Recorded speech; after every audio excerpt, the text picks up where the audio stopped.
So growing pain is pain in the hip crease here in the front of the hip. A lot of times what people complain of is pinchy, achy, stiff, sometimes sharp and shooting. Putting on shoes. Shoes. Washing feet. Squatting. Stairs. Sitting. I thought we were going to keep going back and forth. Getting out of a car. Ooh, bringing the hip up, yes. like in dance. Yes, absolutely. So those are some of the main things that we hear with growing pain itself. Hip flexor seems to be a very common diagnosis for this pain in this area and seems to be what a lot of people target the most when it comes to treating it. So, you want to do a test? Sure. Okay. You want me to be the subject or the... I'll be subject. You be the subject? Okay. Okay. So go ahead and line your back for me. Okay. And we'll kind of teach a self-test here because a lot of people like self-test. But again, it is always best to cluster test. There's many tests that can lead us to believe that this is a hip flexor or not. And actually, this will tie into our next diagnosis anyways. And so that'll be hip impingement or labrum. So let's go ahead and bring this knee to your chest. Grab it with your hands. Pull in really slowly. Does that bother your hip flexor? A little bit. A little bit. This is not your hip flexor. And here's the reason why. It's because her hands are doing what the hip flexor's job is, one of its jobs, which is pulling, is flexing the hip. Now, let's go ahead and keep that there, but remove the hands. And so this might still hurt. No, it actually went away. No, it went away. But if it did. So if it did still hurt, yeah, maybe still that is the hip flexor. But we know that if the hip flexor is off and her hip is already into a flex position, it's probably not the hip flexor. And we can double down on this a little bit more and go ahead and give me a little bit of a crunch and hands right there and push. Don't let it lose. Don't let it look good. And relax. And so now we've loaded the hip flexor. Does that hurt? If it doesn't hurt, it's not a hip flexor.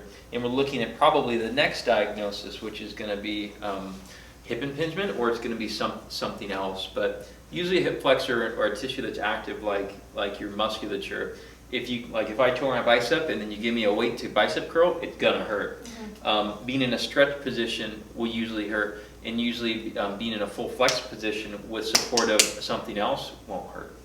Okay? Yes. So let's see. Go ahead. I think Norman has. Let's show the hip flexor on Norman. Bob Norman. Whoa! Yeah. Almost lost his other teeth. He's a cutie. Yeah. So the hip flexor. I know we have sciatica lined up there on him. There we go. But the hip flexor is. Let's just ignore this tied knot. It attaches from part of the spine, and it runs down through the belly area right there, and it attaches right around here, and when contracted, it can pull up on the hip. Man, he's all discombobulated. He's off. Yeah, he's out of alignment. And so we're going to flex the hip there when this thing contracts.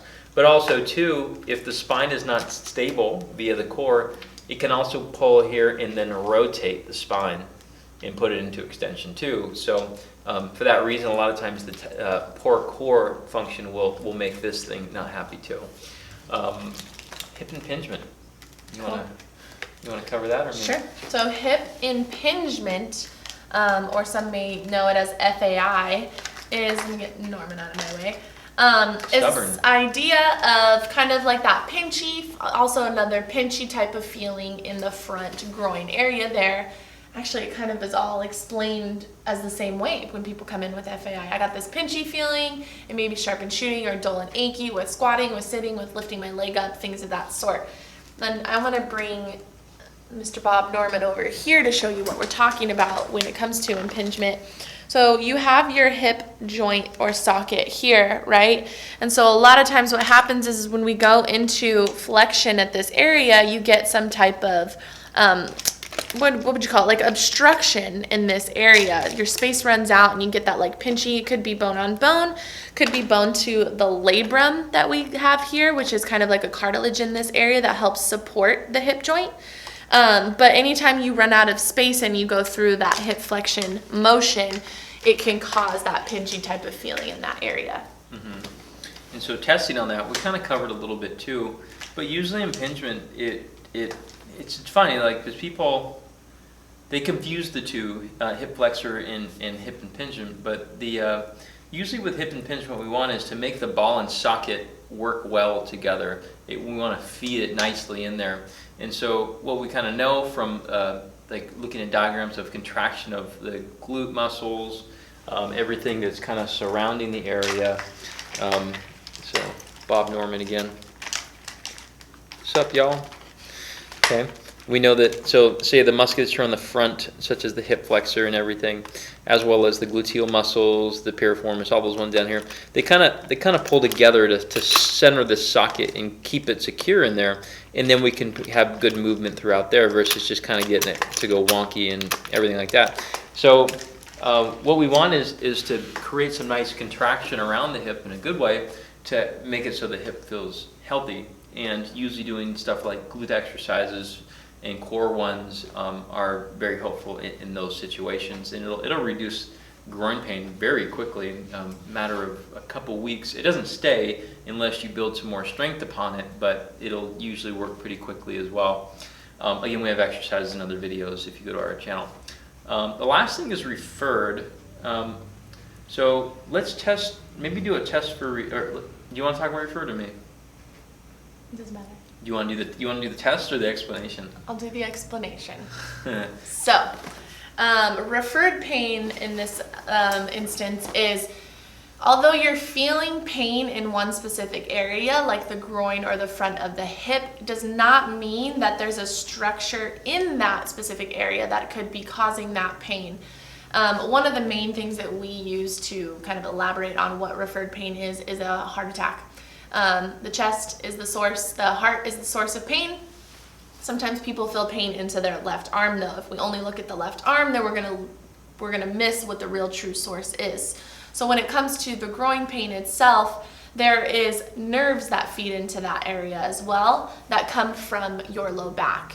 And so when your low back is a source of pain, or you're getting irritation in that specific area, you can have it felt in the front of the groin there. Okay. And so there's various tests we can do for this, but there's a simple one, skin rolling, which has come up with a couple doctors, Snell and Dean. And so what we find is this works on maybe half the people, and when it does work, all it really means is we need to trace this thing back up to the source, because it's not a good long-term fix. It's just a good one that kind of makes you wonder, we didn't do anything to the hip capsule or the muscles or the fascia, or maybe we did fascia a little bit, but there's nothing of those big structures that are the big bad scaries that you might consider having hip surgery for. We just did something very more in the skin layer, and so it's kind of like you just grab your skin like here, and I'll show you how to do it on me. But for the most part, if this works, then you should really contact us, because there's a lot we can do to make it go away very quickly. And again, the information, it's surprising to people when it works, because like there was a girl the other day, she had 9 years of hip pain, and this reduced it by more than half within just a couple minutes. Again, it won't stick. You have to go further. This is just step one in the process of 4-step process, but it's surprising when it works. And so all we're going to do is just kind of grab, there's a crest right here, so you'll hand on hip slide down, you'll find a bony area, grab a big chunk of skin right around the area, and this always sounds ridiculous, but do hula hoops, big hula hoops, big hula hoops. Do about 5 or so. Yeah, there you go. Don's doing like the sassy teapot. Then we're going to grab a little lower, kind of an area where the problem's at, and we'll do more hula hoops and so on. And you do kind of like 5 or so, and then you kind of make your way out to, we can go out here, same thing, hula hoops. And you get into here, and you kind of grab the skin around the thigh, and you go wiggle, wiggle, wiggle, wiggle, wiggle, wiggle, all the way down. And you kind of just follow this path right down here. After that, you test your movement again, and then all of a sudden, if it's halfway better, this is a really good sign. Again, you should contact us about that one. Info@p2sportscare.com. Again, info@p2 the number, or P is the letter, 2 is the number, sports is plural, care.com. We're in Huntington Beach. I think we do a pretty good job. In person, the best, but we do have virtual resources, right? Yeah, absolutely. Virtual options to hop on a video chat with us and discuss this, do a movement assessment, see what we can find that works for you. Online programs, an app you can use to take yourself through some of these things that we would recommend for this specific issue. Tons and tons and tons of options, you guys. So just send us an email, let us know that you saw this video, you have this issue going on. We'll talk a little bit more about it and then brainstorm what we think would work best for you. Cool. We'll see you next time.